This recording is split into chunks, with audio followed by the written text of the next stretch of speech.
Welcome back. Turning to the Republican presidential primary, where Nikki Haley says she is planning to stay in the race through Super Tuesday in early March. It comes after she lost to former President Trump in Iowa by 31 points and lost in New Hampshire by double digits, prompting the RNC to call on her to drop out. Now she heads to her home state of South Carolina, where polls show she also trails Trump. And here is what she told Kristen Welker on Meet the Press yesterday. Do you need to win your home state in order to stay in this race? Is it do or die? I think I need to do better than I did in New Hampshire. So this is a building situation. What I do think I need to do is I need to show that I'm building momentum. I need to show that I'm stronger in South Carolina than New Hampshire. Does that have to be a win? I don't think that necessarily has to be a win, but it certainly has to be better than what I did in New Hampshire, and it certainly has to be close.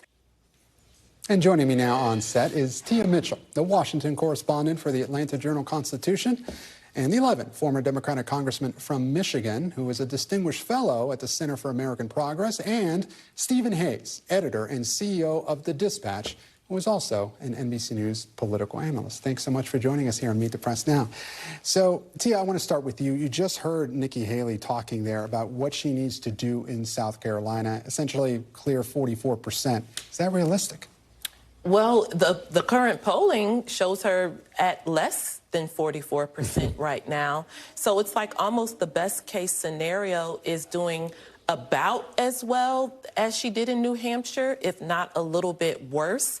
But I think at this point, because she's decided to forge through, it does make sense for her to say, I'm in it till Super Tuesday, because there wasn't good news for her in South Carolina, let alone Nevada, which she's not paying attention to at all. There wasn't any good news for her going into these contests, so she might as well continue to look past them. But Stephen, turning to you, how can she credibly make that argument? She loses in Iowa, she loses in New Hampshire, she loses her home state in South Carolina. Of course, polling shows that she's well behind there.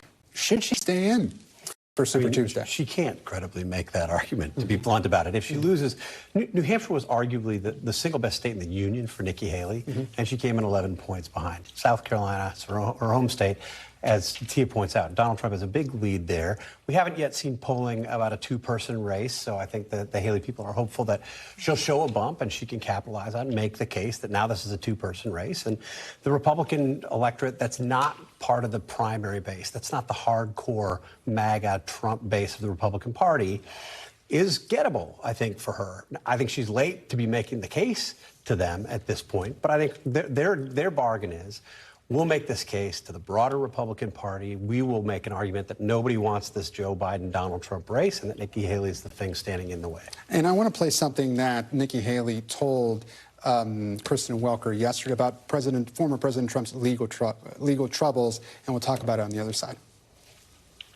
What is unique about this case is that the jury has now ruled. They have found him liable of sexual abuse. Do you not trust the jury and their findings, Ambassador? I absolutely trust the jury, and I think that they made their decision based on the evidence. I just don't think that should take him off the ballot. I think the American people will take him off the ballot. I think that's the best way to go forward, is not let him play the victim, let him play the loser. That's what we want him to do at the end of the day. And Andy, this seems just a little bit further than most Republicans are willing to go. What do you make of that answer? How is she going to break through? I mean, you all didn't even mention Nevada, which is happening. She's not even there, right? I mean, the Republican Party essentially is imploding. MAGA-ism, Trump and his movement have caused the Republican Party to lose the House in 2018, to lose the Congress and the presidency in 2020. They barely got the House back, and what was supposed to be a big year for them in 2022, not to mention governorships and state Supreme Court races. It's been a disaster, and now this guy with dozens and dozens of indictments and civil charges against him is their standard bearer. And what used to be a Republican in my, during most of my adult lifetime, they're horrified by this person being the standard bearer of their party. And Tia, Nikki Haley is still running, or at least said she's running, on this issue of electability. Hasn't that ship sailed? Well, because to Representative Levin's point, the people who are horrified, who say they're horrified for Donald Trump, are still indicating they'll support him if he's their nominee. They're not completely, there are some of the Never Trumpers who've completely turned away from him, but a lot of them, including Nikki Haley, have turned away somewhat, but not completely. She hasn't said she wouldn't support him in a general election against Joe Biden, for example. So for her, the electability argument, to me, it can only go so far when you're willing to say, hey, I don't think the guy should be president. I think I'm better than him, but his main rival, Joe Biden, he's still better than him.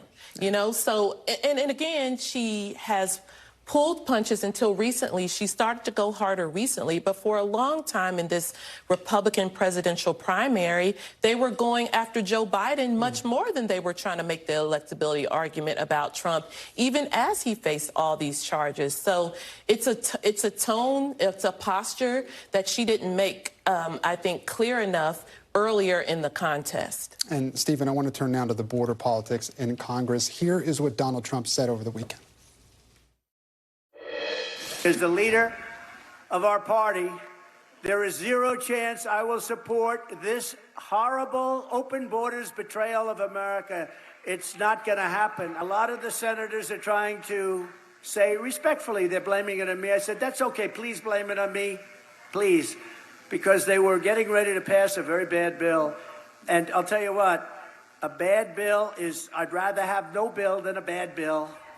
Please blame me. He's essentially injecting himself into these negotiations. What is a congressional Republican to do? Well, you know, naively, I would say a congressional Republican should vote how he or she feels would be the best policy. But I guess that's a long time ago, right? You know, maybe that's not applicable today. Look, I think the Biden administration deserves a ton of blame for creating what is a catastrophic situation on the border. It was bad before. It's gotten worse. I think it's gotten worse largely because of policy choices. Totally fair for Republicans to criticize the Biden administration for the negligence and mismanagement of the border. Having said that, a couple years ago, Democrats would never have gone this far, though. Right. Exactly. Right. They wouldn't have gone this far, but they're going this far because they're in a bad spot politically when you've got Democratic mayors of major cities blaming the Biden administration out loud, openly, for their mismanagement of the policy. I think the Biden administration deserves a ton of blame for the policy mistakes. It's because you're seeing Democrats on the back foot on this issue that Republicans are saying, hey, we don't want to solve the issue. We want the issue to run on. We don't want to solve the problem. And I think that's disgraceful. And what do you make of the discussion, Andy, that I was having with Julia Ainsley earlier? President Biden saying that, you know, if he gets this bill, he would shut down the border. Republicans coming back and saying you should shut the border down right now. What do you make of that argument? I mean, I think what you were saying earlier is really true, Gabe. Democrats are willing to go farther than they have on this because we're seeing this huge surge of immigrants. It's not really a Republican or a Democratic issue.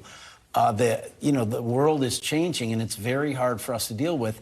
We ought to work on it together. President Biden is ready to solve the problem together with Republicans.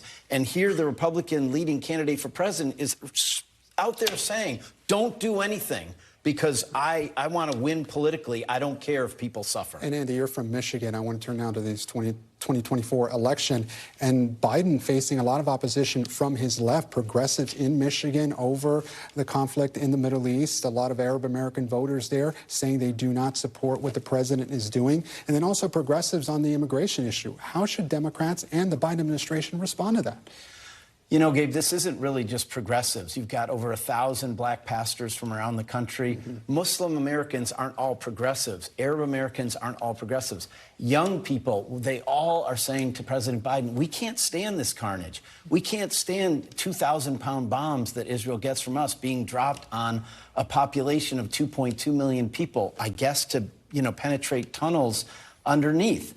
We need the president really needs to change course here and push for a ceasefire and get a political solution to this problem. One thing we know for sure, there is no military solution to the Israeli-Palestinian conflict. Tia, I want to end with you, keeping on that issue of the Middle East. Over the weekend, we heard, Donald Trump and Nikki Haley call Biden weak, but, Nikki Haley going further than Donald Trump. He just says that, under his administration, this wouldn't have happened. How does President Biden deal with this moving forward? I think President Biden's in a tough spot now. There were just 3 service members killed in the Middle East. All 3 were actually from Georgia. And so there's a lot of pressure now that says this is going on President Biden. It falls under his watch, and it's because of his policies. But he's now trying to please everyone. And we know that's an impossible spot presidents are often put in, but now he's got to figure out how to thread the needle. Tia, thank you so much. And Andy and Stephen, thanks so much for joining us as well. We really appreciate it. Thanks for watching. Stay updated about breaking news and top stories on the NBC News app or follow us on social media.